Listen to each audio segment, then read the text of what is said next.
안녕하세요. 엑슬톡입니다. 오늘은 이번 시즌을 마무리하는 영상입니다. 이번 리그의 어떤 부분이 새로운 움직임으로 자리 잡았는지, 그리고 이번 리그에 대한 평가 및 향후 핵앤슬래시의 미래에 대해 제 견해를 들려드리는 시간입니다. 어디까지나 제 개인적인 견해인 점을 인지하고 들어주시면 감사드리며, 저는 여전히 핵앤슬래시 장르를 재밌게 소비하고 있는 한 명의 게이머라는 점 이해해 주시길 바라는 마음으로 영상을 시작해 보겠습니다. 먼저 3주차 기준 최종 점유율입니다. 상위권에 어떤 전직들이 모여있는지 보면 이번 시즌 메타가 단순히 한두 개의 정답만 남긴 형태는 아니었다는 점을 확인할 수 있습니다. 1주차와 비교하면 일부 빌드의 점유율이 계속 움직였습니다. 특히 루미너리의 경우에는 13%의 점유율로 2등의 자리까지 빠르게 치고 올라왔는데요. 초반 유행이 그대로 굳어지는 게 아니라 연구가 진행되면서 선택지가 재편되는 모습입니다. 이번 시즌 루미너리 빌드에서 눈에 띄는 공통점은 체력 스태킹 계열입니다. 결국 높은 생존력과 안정적인 딜 스케일링을 동시에 확보할 수 있다는 점이 많은 유저들의 선택된 점이라고 볼 수 있습니다. 루미너리의 용병 사용 관련 역시 시즌이 진행될수록 연구가 이어졌습니다. 어떤 용병이 실제로 좋은지, 그리고 루미너리를 어떻게 빌드에 결합할 수 있는지에 대한 연구가 같이 진행됐다는 점이 이번 시즌의 특징 중 하나였습니다. 이런 흐름이 다음 시즌까지 유지가 되고 핵심 요소에 큰 너프가 없다면 용병은 특정 빌드에만 쓰이는 선택지가 아니라 꽤 좋은 올라운더 역할을 할 가능성이 있습니다. 새로운 주문 강화인 맹약 스킬 역시 이번 시즌에 다양한 빌드 플레이에 영향을 줬습니다. 중요한 것은 단순히 신규 시스템이 추가됐다는 사실보다 기존 주문 빌드에 새로운 선택지를 만들었느냐입니다. 실제 아이템과 세팅을 보면 신규 요소가 기존 장비에 어떻게 결합되는지 연구가 진행되었습니다. 신규 아이템 하나가 바로 메타가 된다기보다는 유저가 조합을 찾아가는 과정 자체를 변화라고 봐서 더 긍정적으로 다가왔는데요. 주문 강화와 빌드 연구가 이어지면서 다양한 주문의 활용도 역시 비교할 수 있었습니다. 리키아의 맹약의 경우에는 아무래도 집중 유지로 가장 포텐이 높은 겨울보주 채용률이 압도적으로 높지만 연쇄 관련 특화인 베이다트의 맹약을 보면 다양한 스킬들을 채택하고 있음을 확인할 수 있으며 이번 시즌은 특정 주문만 남는 게 아니라 여러 스킬들이 실험되는 여지가 있었다는 점에서 더 의미가 있었습니다.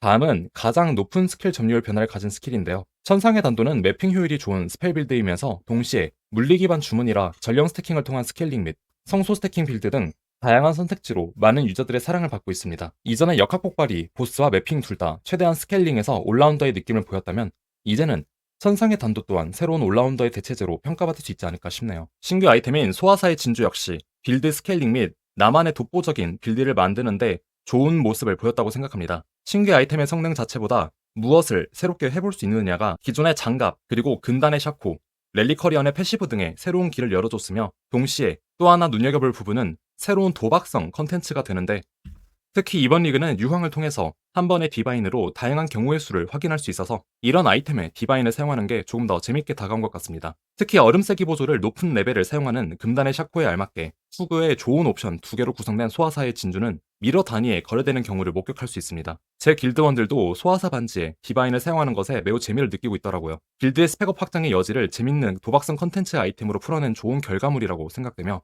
향후 시즌에 어떤 식으로 편입될지 기대해보겠습니다. 다음은 이번 리그에 대한 평가 및 핵앤슬래시 미래에 대한 제 개인적인 견해입니다. 이번 리그 점유율을 보고 망게임인 걸까요? 아니면 우리가 핵앤슬래시, 아니 POE1에 질린 걸까요? 저는 단순하게 볼 문제는 아니라고 생각합니다. 오히려 우리가 POE1을 너무 오래, 너무 많이 경험했다는 쪽도 같이 봐야 합니다. 이번 리그의 긍정적인 부분부터 보면 기존보다 다양한 빌드가 발전했습니다. 메타가 한 가지 정답으로 완전히 수렴하지 않았다는 점은 분명 좋은 신호입니다. 이번 리그에 진행된 스펠 빌드의 대규모 상향이 좋은 모습을 보였다고 생각합니다. 경제 측면에서도 화폐 인플레이션이 비교적 안정적으로 느껴졌다는 점 역시 긍정적인 요소입니다. 3주차 시점에서도 카오스 디바인 비율이 190에서 196 선에서 계속 움직이고 있으며 이전 리그들이 이맘때쯤 1디바인에 300 카오스 가까이 되거나 그 이상이 되던 리그들도 있기 때문에 이렇게 카오스 디바인 비율을 꾸준히 유지시키고 있다는 점, 그리고 동시에 폭발성 바하로브나 투영하는 안개 등 역시 수급처를 수정하면서 어느 정도 가격대에 자리 잡게 해둔 점 역시 좋은 측면이라고 생각됩니다.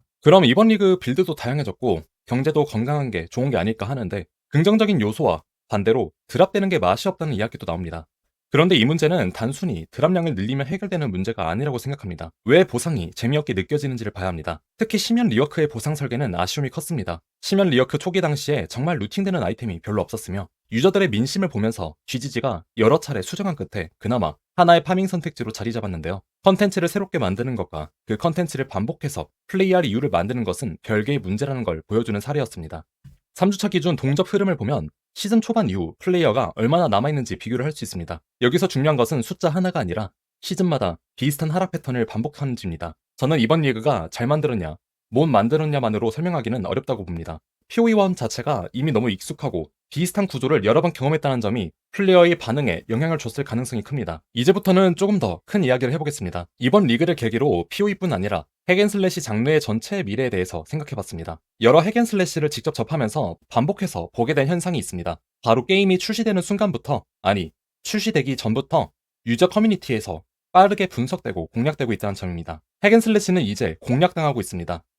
유저가 게임을 플레이하면서 알아가는 속도보다 커뮤니티가 정보를 정리하고 공유하는 속도가 더 빨라졌습니다. 그리고 커뮤니티 자체도 굉장히 빠르게 성장하고 있습니다. 빌드, 파밍 루트, 경제 정보가 빠르게 공유가 되면서 게임의 시행착오 구간이 계속 짧아지고 있습니다. AI의 활용 역시 커지고 있는데요.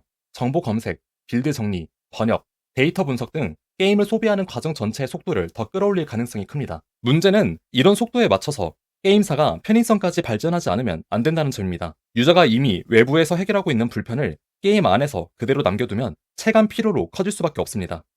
이런 점들이 합쳐지니까 결국 유저들은 게임의 재미를 찾는 과정에서 커뮤니티의 공략과 정보를 적극적으로 소비하게 되는데요. 게임이 제공하는 경험보다 정답을 찾는 과정이 더 짧아지고 있는 것입니다. 게임사는 아마 이런 현상에 유저들에게 겁을 먹은 것 같습니다. 그렇다면 게임사는 무엇을 해야 할까요? 저는 단순히 컨텐츠를 더 많이 넣는 것만으로는 부족하다고 생각합니다. 유저가 무엇을 원하는지 읽고 게임의 핵심 재미를 유지하는 방향성으로 설계해야 합니다. 특히 유저들은 좋은 것과 최고의 것을 빠르게 구분합니다. 좋은 선택지가 있어도 최적의 하나가 발견되는 순간 다른 선택지는 급격하게 사라질 수 있습니다. 그래서 밸런스와 게임 템포를 조절하는 과정이 더 어려워졌습니다. 최근에 신규 리그를 선보였던 핵앤슬래시 3개의 게임이 있는데요. 패스 오브 엑자일, 토치라이트, 디아블로4 모두 다 초기에 비슷한 평가를 받았습니다. 게임사가 유저들의 진행 속도를 고려해서 어느 정도 조치를 취하다가 유저들이 이런 부분들에 만족을 하지 못한 점인데요. 개발사가 어떤 문제를 발견해 방향을 수정하는데 그 방향이 유저가 원하는 것이 아니어서 다시 롤백을 하게 된다면 개발 비용만 2번 쓰게 됩니다. 유저들에게 더 많은 보상을 주는 것도 당장의 만족도를 높일 수는 있습니다. 하지만 그것이 근본적인 해결책인지는 별개의 문제입니다. 특정 시즌에서 보상을 크게 늘린다면 당연히 그 시즌을 플레이하는 사람들에게는 좋은 일입니다. 하지만 다른 리그와 비교하는 기준이 생기고 동시에 인플레이션을 심화시키는 요소가 될 수도 있습니다. 그리고 시즌마다 플레이어의 역치를 과하게 올려버리면 다음 시즌의 설계는 더 어려워집니다. 한번 경험한 높은 보상과 빠른 성장 속도를 다시 낮추기는 매우 어렵기 때문입니다. 문명보 디자이너인 소렌 존스는 이런 말을 했습니다. 기회가 주어진다면 플레이어는 게임에서 재미를 최적화해버립니다. 핵앤슬래시에서 이 현상은 특히나 강하게 나타납니다. 중요한 것은 이것을 유저의 잘못으로 보면 안 된다는 점입니다. 유저는 주어진 시스템 안에서 가장 효율적인 방법을 찾는 것이고 그것 자체가 게임을 잘 플레이하는 방식입니다. 따라서 게임사가 해야 할 일은 유저가 스스로 게임을 떠나는 환경을 최대한 줄이는 것입니다. 유저가 최적화를 했다는 이유로 탓하기보다는 그 최적화가 지나치게 단조로워지지 않도록 시스템을 설계해야 합니다. 예를 들어 이미 좋은 스킬만 사용하는 유저를 억지로 다른 스킬로 보내는 것이 아니라 다른 선택지를 실제로 시도해볼 만한 이유를 만들어야 합니다. 파밍 루트도 마찬가지입니다. 문제는 이걸 3개월, 4개월 단위 시즌대로 반복해야 한다는 점입니다. 장기 서비스 RPG처럼 몇 년에 걸쳐 천천히 역치를 조절하는 것과 완전히 다른 난이도의 문제입니다.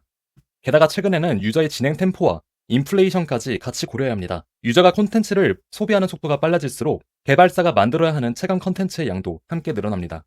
그렇다면 기존의 것을 비버집을 부시는 것 마냥 과감하게 건드려야 할까요? 저는 무조건적인 개편도 답은 아니라고 생각합니다. 기존 시스템에는 오랜 시간 쌓인 노하우와 재미가 있기 때문입니다. 특히 많은 유저들은 자신이 오랜 시간 쌓은 빌드와 파밍 노하우를 지키고 싶어 합니다. 변화가 너무 크면 새로움보다 피로가 먼저 느껴질 수도 있기 때문이죠. 그래서 새 시즌을 하나 더 제공하는 것만으로 해결되지 않는 근본적인 문제가 있습니다. 컨텐츠의 양보다 유저가 게임을 소비하는 방식 자체가 달라지고 있기 때문인데요.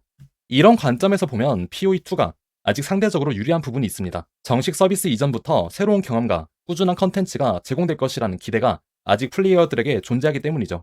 결국 유저의 역치는 계속 올라갑니다. 더 빠른 성장, 더 편한 파밍, 더 강한 보상에 익숙해지면 다음 시즌에는 그것이 기준점이 됩니다. 그렇다고 모든 시즌이 재미없다는 뜻은 아닙니다. 오히려 모든 시즌을 반드시 플레이한다는 생각에서 벗어날 필요도 있습니다. 시즌제 게임은 쉬어가는 선택도 정상적인 소비 방식입니다.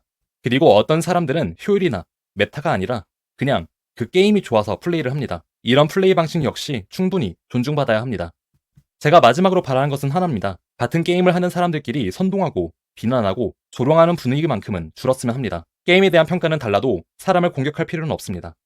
정리하면 앞으로 핵앤슬래시 장르에서 매 시즌 모든 유저를 만족시키는 최적의 리그를 만드는 일은 점점 더 어려워질 것입니다. 유저가 게임을 경험하고 컨텐츠를 소비하는 속도가 빨라지는 환경에서 개발사의 설계 난이도가 계속 올라갈 것입니다. 그래서 한 시즌의 성패만으로 장르 전체를 단정하는 것도 조심해야 합니다. 결국 게임은 본인의 페이스대로 즐기는 것이 가장 중요하다고 생각합니다. 외부의 티어표와 효율, 커뮤니티의 평가에 너무 끌려가기보다는 자신이 재미있다고 느끼는 방식으로 게임을 소비했으면 합니다. 저는 앞으로도 핵앤슬래시가 많은 유저들의 선택을 받았으면 합니다. 오늘 영상이 도움이 되셨다면 구독과 좋아요를 눌러주시면 저에 큰 힘이 됩니다. 시청해주셔서 감사합니다.